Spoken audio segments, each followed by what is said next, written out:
I-PAC মামলার শুনানি চলছিল সর্বোচ্চ আদালতে সুপ্রিম কোর্টে। আইপ্যাক কাণ্ডে পুলিশের দায়ের করা এফআইআর গুলির ওপর স্থগিতাদেশ জারি সুপ্রিম কোর্টে। ইডি আধিকারিকদের বিরুদ্ধে দায়ের করা পুলিশের এফআইআর গুলিতে স্থগিতাদেশ জারি করল সর্বোচ্চ আদালত। ইডির দাবিতেই তাহলে মান্যতা সুপ্রিম কোর্টে। কথা বলবো, আমাদের সঙ্গে রয়েছেন আমাদের প্রতিনিধি বিজেন্দ্র সিংহ। বিজেন্দ্র,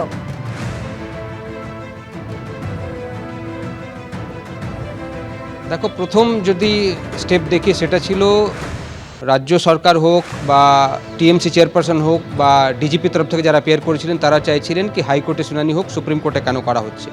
সেই দাবি খারিজ হয়ে গেছে। প্রথম যে দাবি ছিল সেটাই খারিজ হয়ে গেছে। তৃতীয়ত এখন সুপ্রিম কোর্টে শুনানি হবে যে অর্ডারটা দিয়েছে আজকে সুপ্রিম কোর্ট, সেটাতে কিছু যে লিখিত যে রায়টা আজকে দেওয়া হয়েছে সেটাতে যদি আমরা দেখি কিছু পয়েন্টসগুলো, সেটা রাজ্য সরকার বা টিএমসির জন্যে স্বস্তি দেবে না। কেন কি আজকে সুপ্রিম কোর্ট বলছে কি যে প্রেসিডেন্ট পিটিশন নিয়ে এসছে, এটাতে দেখতে হবে খুবই সিরিয়াস ইস্যুসগুলো রেজ করা হয়েছে।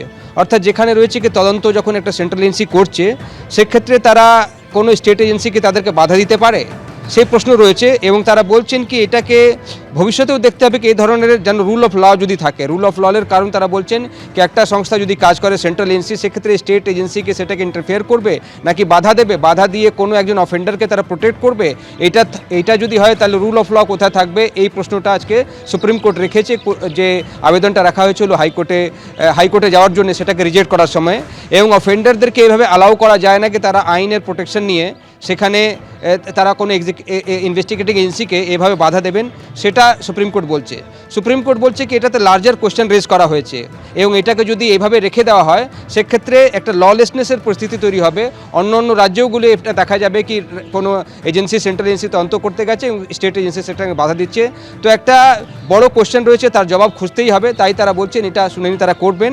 এবং তারা বলেছেন কি কোনো সেন্ট্রাল এজেন্সি বা ইনস্টিটিউট যদি যায়, সেক্ষেত্রে যদি কোনো পলিটিক্যাল পার্টির অফিসে যায়, পলিটিক্যাল কোনো হস্তক্ষেপ করে, সেটা ঠিক নয়। কিন্তু তার সঙ্গে সঙ্গে যদি কোনো সেন্ট্রাল এজেন্সি বোনাফাইডস রয়েছে, তারা অর্ডার নিয়ে গেছেন, তারা পুরো তদন্ত যেটা করছিলেন সেইভাবে তারা সেখানে গেছেন, সেক্ষেত্রে সেটাতে কোনো ত্রুটি নেই, সেই তদন্ত তারা করতেই পারেন।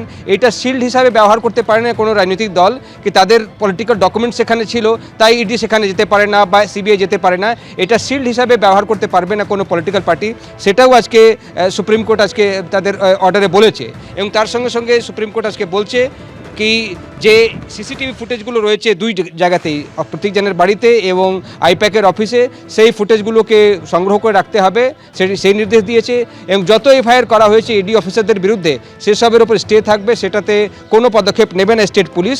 এবং তার সঙ্গে সঙ্গে আজকে 2 সপ্তাহ সময় দিয়েছে জবাব দেওয়ার জন্য মমতা বন্দ্যোপাধ্যায়ের আইনজীবীকে, রাজ্য সরকারের আইনজীবীকে এবং ডিজিপি এবং পুলিশ কমিশনারের হয়ে যারা অ্যাপিয়ার হয়েছিলেন তাদেরকে 2 সপ্তাহের মধ্যে জবাব দিতে হবে। এবং 3 ফেব্রুয়ারি নেক্সট হিয়ারিং হবে। অভিষেক মনু সিংভি বলছিলেন কি এত গুরুতর একটা মামলা রয়েছে, অভিযোগগুলো রয়েছে, আরও সময় দেওয়া হোক। 3 সপ্তাহ সময় দিচ্ছিলেন।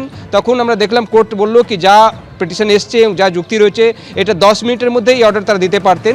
3 সপ্তাহের প্রয়োজন নেই, 2 সপ্তাহের মধ্যেই আপনারা জবাব দিন। এবং 2 সপ্তাহ পর 3 ফেব্রুয়ারি আবার নেক্সট হিয়ারিং হবে সুপ্রিম কোর্টে। তুমি আমাদের সঙ্গে থাকো বিজেন্দ্র। এবিপি আনন্দ, এগিয়ে থাকে, এগিয়ে রাখে।